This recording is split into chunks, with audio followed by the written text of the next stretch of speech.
10 mga sinaunang kalsada na nag-e-exist pa rin ngayon. Napakahalaga ng mga kalsada noong sinaunang panahon dahil nakakatulong ito upang mapadali ang pagpapalitan ng mga produkto at upang makapunta sa ibang lugar. Hindi pa kasi uso noon ang mga daanan sa dagat at himpapawid dahil hindi pa maunlad ang technology. Ngunit nakakatuwa lang na hanggang ngayon ay maari pa ring makita ang mga kalsadang ito.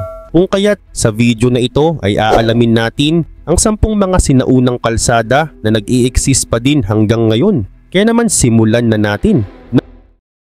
Number 1. The Road to Giza. Ang The Road to Giza ay isang sinaunang daan sa Egypt na ginawa higit 4,500 years na ang nakalipas noong panahon ng mga pharaoh. Ginamit ito bilang pangunahing ruta para magdala ng mga bato at iba pang materials na ginamit sa pagtayo ng mga pyramid sa Giza, kasama na ang sikat na Great Pyramid. Ang mga batong ito ay kinuha mula sa mga lugar tulad ng Tura at Aswan na nasa malalayong bahagi ng Egypt. Ang daan ay naging mahalaga upang mabilis at maayos na maihatid ang mga materials papunta sa Giza Plateau.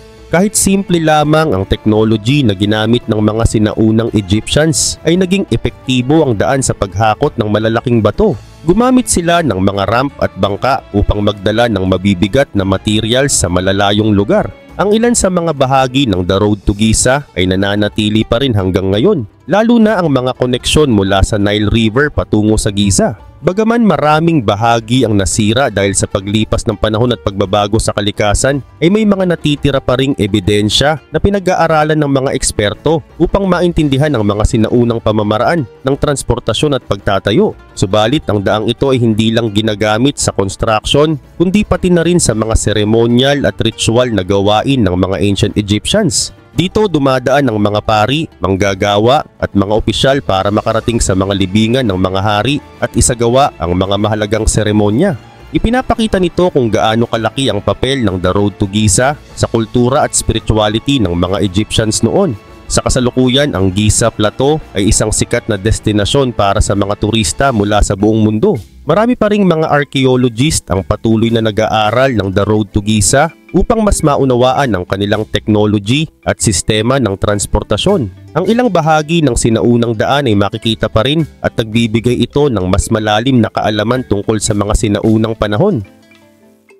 Number 2. The Ridgeway. Ang The Ridgeway ay isa sa pinakamatandang daan sa Britain na hanggang ngayon ay ginagamit pa rin. May haba itong humigit kumulang 140 kilometers mula sa Chiltern Hills hanggang sa Wiltshire Downs. Libu-libong taon na ang nakalipas, ginamit ito ng mga sinaunang tao para maglakbay at magpalitan ng mga trade. Noong sinaunang panahon, ang The Ridgeway ay naging mahalagang daan dahil ito ay matatagpuan sa mataas na bahagi ng mga mountain. Dahil dito ay naiiwasan ng mga naglalakbay ang mga mababang lugar na madaling binabaha o mga makakapal na kagubatan. Mas ligtas ang paglalakbay sa Ridgeway kung kaya't ginamit ito ng mga tao upang makaiwas sa panganib mula sa mga hayop at posibleng mga kalaban.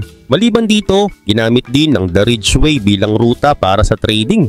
Dito dumaraan ang mga mangangalakal na nagdadala ng mga produkto tulad ng asin, grains at metal. Dahil sa mataas na lokasyon ng daan ay mas mabilis at mas ligtas ang kanilang paglalakbay kumpara sa mas mabababang daanan na may mas maraming panganib.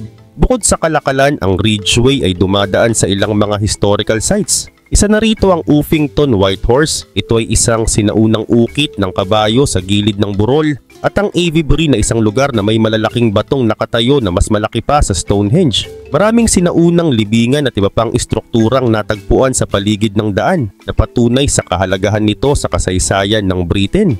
Hanggang ngayon ay sikat pa rin ang The Ridgeway bilang isang hiking trail, at noong 1972 ay opisyal itong kinilala bilang isang national trail, at mula noon ay maraming tao ang naglalakad dito upang masaksihan ang magagandang view ng kanayunan ng Britain at madama ang mayamang kasaysayan nito. Bukod sa likas na ganda, ang daang ito ay nagbibigay ng pagkakataon sa mga naglalakad na maramdaman ang koneksyon sa nakaraan. Sa kasalukuyan, ang mga hiker at turista na naglalakbay sa The Ridgeway ay sumusunod sa mga yapak ng mga sinaunang tao na gumamit ng landas na ito libu-libong taon na ang nakararaan. Kahit modernong panahon na, ay mahalaga pa rin ang The Ridgeway dahil sa historical value nito. Number 3. Silk Road. Ang Silk Road o daan ng seda ay isang sinaunang ruta ng trading na nag-uugnay sa China at mga bansa sa Mediterranean. Ito ay nagsimula sa China at dumaan sa mga rehiyon tulad ng Middle East, Persia at Europe. Naging mahalaga ito noong panahon ng Han Dynasty sa China dahil dito dumadaan ang mga produkto at trade, pati na rin ang mga ideya, kultura at teknolohiya. Tinawag itong Silk Road dahil sa seda o silk na isa sa mga pangunahing trade mula sa China. Noong sinaunang panahon, ang seda ay itinuturing na simbolo ng kayamanan at kapangyarihan. Bukod sa seda ay marami ring iba pang trade ang ipinapadala sa pamamagitan ng rutang ito tulad ng mga spices, porcelain, mamahaling bato at jewelry. Mula naman sa Europe at Middle East ay nagmumula ang mga produkto tulad ng ginto, pilak, salamin at lana na ipinapadala sa China. Ang Silk Road ay hindi isang tuwid na ruta kundi binubuo ng maraming magkakaibang daan. Marami rito ay dumadaan sa mga mapanganib na lugar tulad ng disyerto ng Taklamakan at Gobi, pati na rin sa mataas na kabundukan gaya ng Himalayas. Kahit mahirap at delikado ang paglalakbay, ay maraming mga ngalakal ang dumadaan dito dahil sa malalaking kita mula sa trade. Subalit hindi lang mga trade ang dumadaan sa Silk Road. Naging daan din ito para kumalat ang iba't ibang relihiyon at kaisipan. Halimbawa, ang Buddhism mula sa India ay nakarating sa China at iba pang bahagi ng Asia sa pamamagitan ng Silk Road.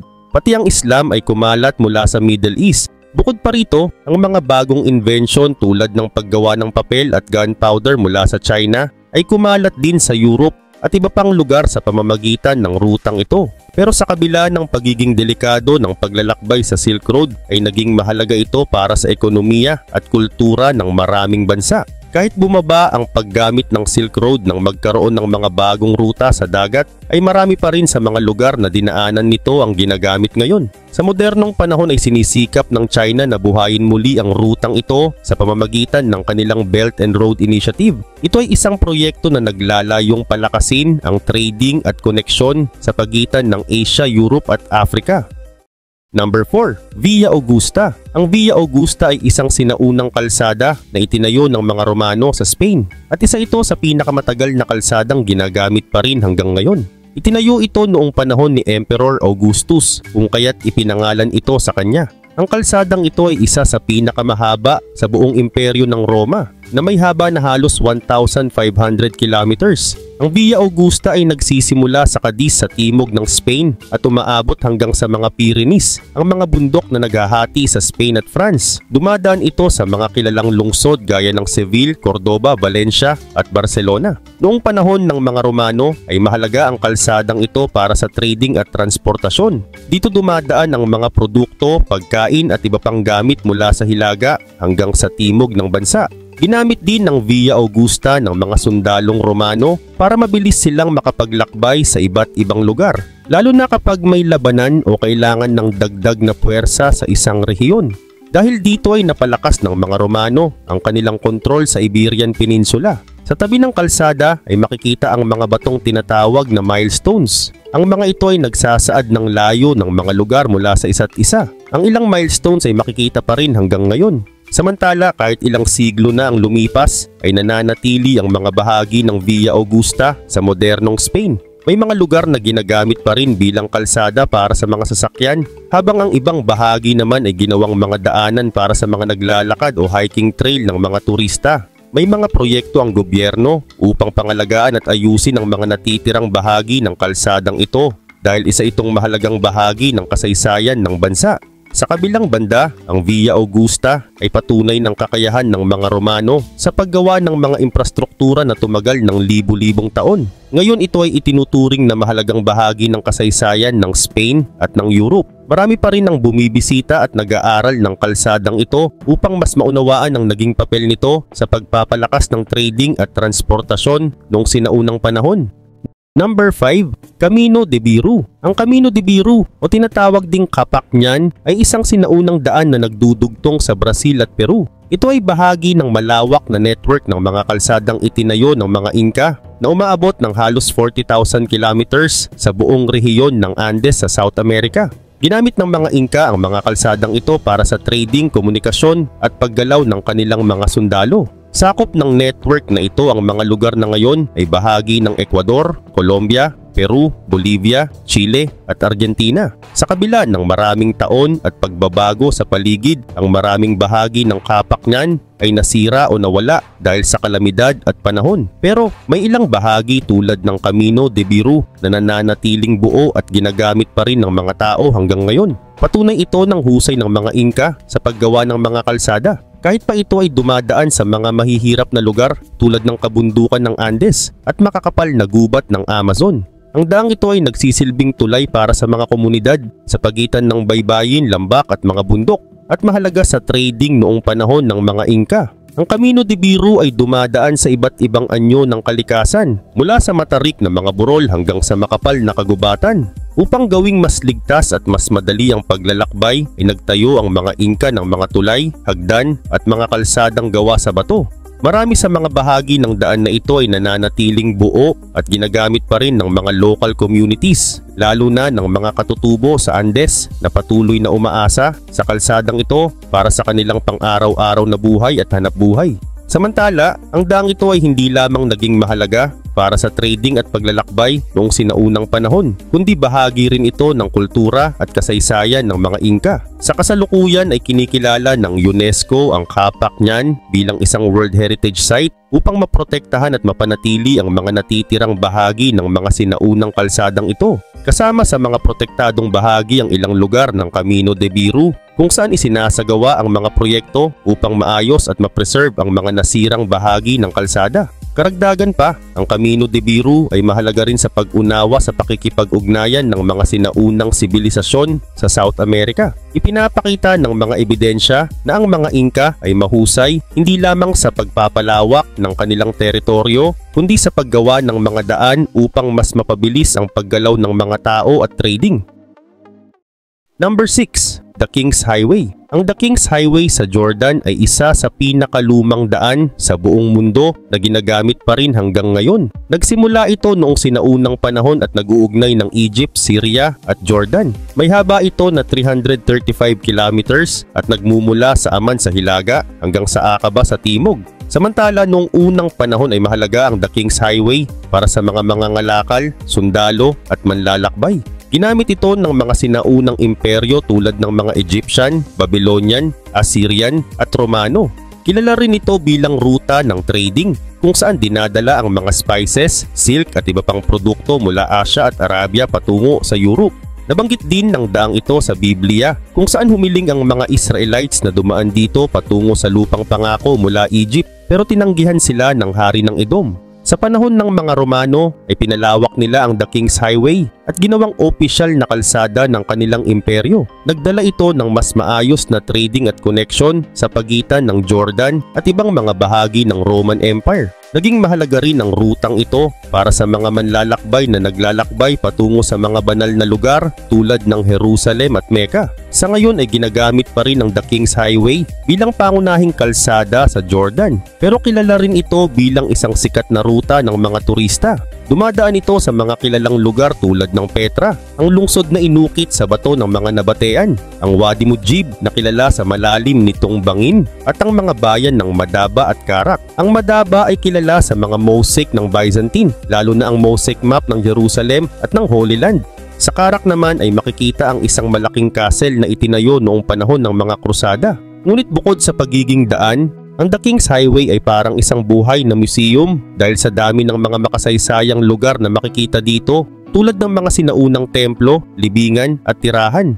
Ipinapakita ng mga ito ang kasaysayan ng Jordan at kung paano namuhay ang mga sinaunang tao sa rehiyong ito. Sa katunayan, ang daang ito ay naging saksi sa maraming mahahalagang pangyayari sa kasaysayan mula sa mga digmaan at trading hanggang sa mga paglalakbay para sa relihiyon.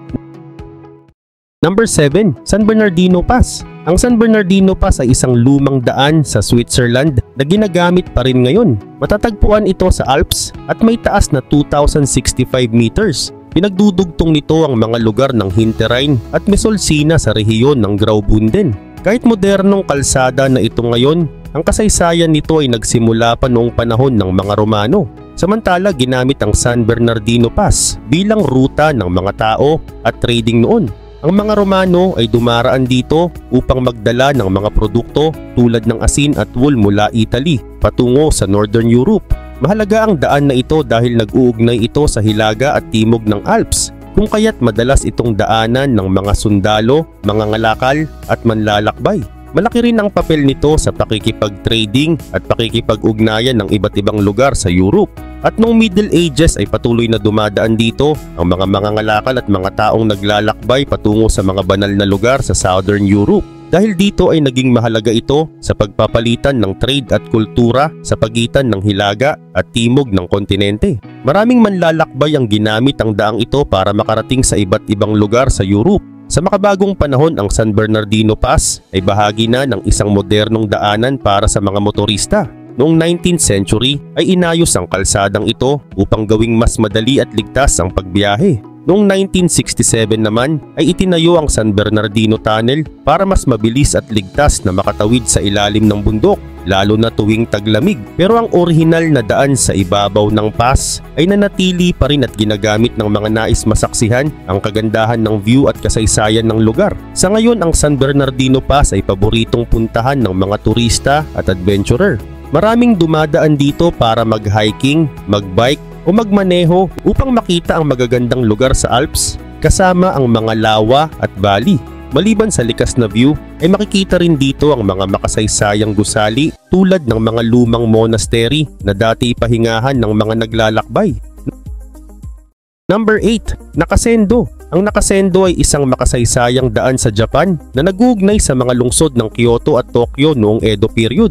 Ang ibig sabihin ng Nakasendo ay daan sa gitna ng mga bundok. Ito ay itinayo bilang alternatibong ruta sa kilalang Tokaido na sumusunod sa baybayin. Habang mas abala at madalas gamitin ng Tokaido, ang Nakasendo ay tahimik at dumadaan sa mga kabundukan, kung kaya't mas ligtas para sa mga manlalakbay na gustong umiwas sa maraming tao. Samantala, may haba ito na umaabot ng 530 kilometers at may 69 na post towns o mga tinatawag na shukuba na nagsisilbing pahingahan ng mga manlalakbay tulad ng mga ngalakal, samurai at opisyal ng gobyerno. Sa mga shukuba ay pwedeng magpahinga, kumain o magpalit ng mga kabayo bago ipagpatuloy ang biyahe.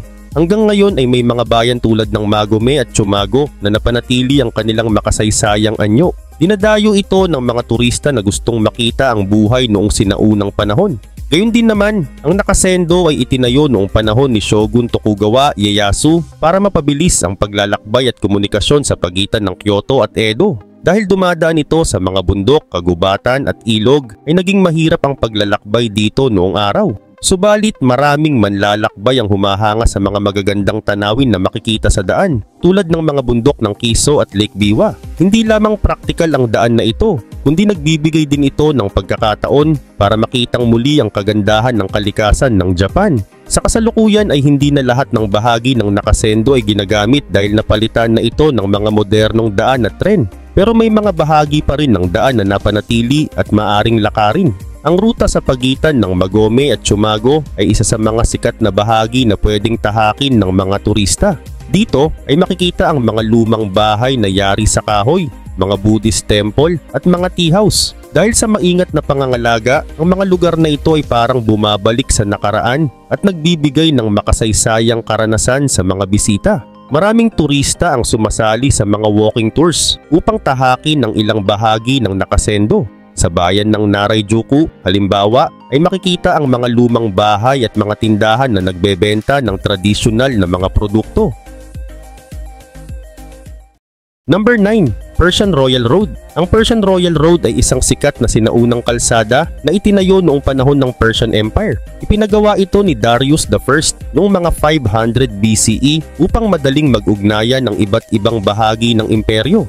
Layunin nitong pabilisin ang pagdala ng mga mensahe, produkto at sundalo mula sa isang lugar patungo sa iba't ibang dako ng imperyo. Samantala, ang kalsadang ito ay may haba na humigit kumulang 2,500 kilometers at dumadaan mula sa lungsod ng Susa sa Persya na ngayon ay Iran papunta sa Sardis at Smyrna na ngayon ay Izmir sa Turkey.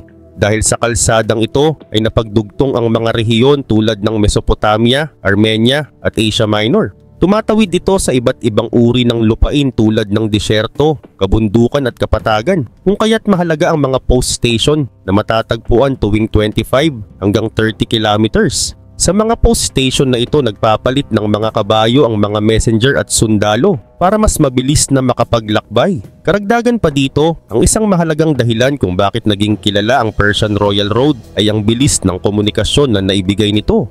Ang mga messengers ng hari na kilala bilang Imperial Couriers ay kayang maglakbay mula sa isang dulo ng kalsada hanggang sa kabilang dulo sa loob ng 7 araw lamang. Kung ikukumpara, ay aabutin ng ilang buwan kung maglalakbay ng walang ganitong sistema.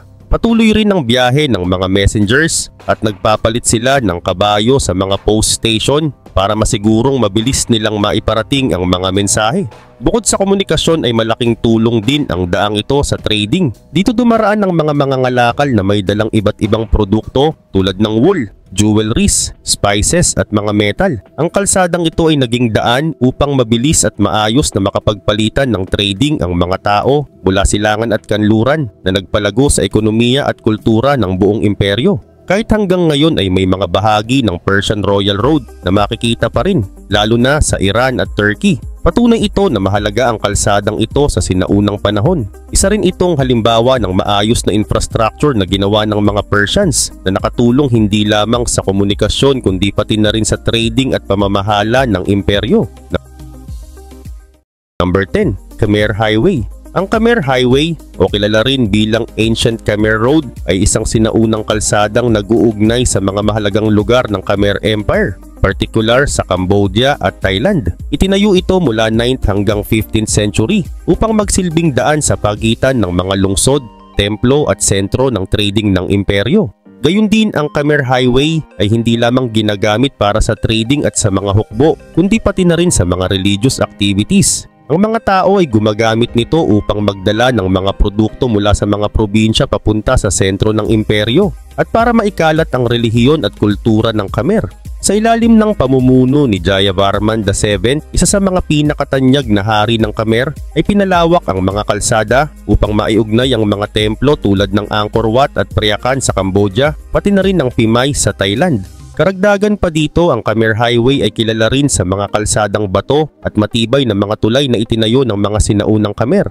Hanggang ngayon ay may mga bahagi pa ng kalsadang ito na nakikita, gaya ng ruta mula Angkor Thom sa Cambodia papunta sa Phimai sa Thailand. Ginawa ang mga kalsadang ito para mapadali ang biyahe at komunikasyon sa buong imperyo. Dagdag pa rito, ang isa pang mahalagang aspeto ng Khmer Highway ay ang mga dharmasala o mga pahingahan at hospital para sa mga naglalakbay. Itinayo ang mga ito sa tamang distance upang ang mga manlalakbay ay magkaroon ng lugar na pahingahan sa kanilang mahabang biyahe. Sa kasalukuyan ay may mga bahagi ng Khmer Highway na ginagamit pa rin. Ang ibang bahagi ay natakpan na ng kalikasan, ngunit marami ang natuklasan muli ng mga archaeologists at ginagamit pa rin ng mga local communities. Sa Cambodia, ang ilang bahagi ng sinaunang daan ay bahagi na ng National Road 6 at sa Thailand ay ginagamit pa rin ang ilang bahagi nito sa mga lugar tulad ng Nakhon Ratchasima.